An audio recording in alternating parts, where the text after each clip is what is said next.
Last week, we talked about the need to look at specific countries. So let's do that. This country has real problems. The hand-picked successor of the country's liberating general has started throwing his political opponents in jail. And he has made it a crime to criticize the government. Over the past 20 years, there have been at least 2 large-scale insurrections. Most commentators think it's just a matter of time before the richer southern half of the country secedes. Let's take a look at the joker that's presiding over all this. That's John Adams, the second president of the United States of America, and we're talking about the United States in 1798. Stable, prosperous countries don't just happen. It takes time. African countries are all less than 60 years old, and most are much younger than that. Before independence, African countries suffered hundreds of years of slave trade and economic exploitation. And when they finally became independent, the United States and the USSR had a competition to see who could support the most brutal and violent dictator.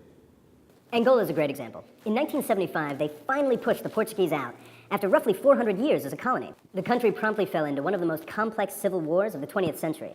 The war involved the US, the USSR, South Africa, and over 10,000 Cuban troops. Wait, seriously? 10,000 Cuban troops? Yeah, man, that's what Wikipedia says. Jesus. Anyway. The Civil War didn't actually end until 2002. In the past 12 years, Angola has managed to use its natural resources to build up an economy with a GDP the size of many in Europe. Angola is still a deeply unequal, poor, and authoritarian place. But keep in mind that when I was in university, they were still shooting at each other.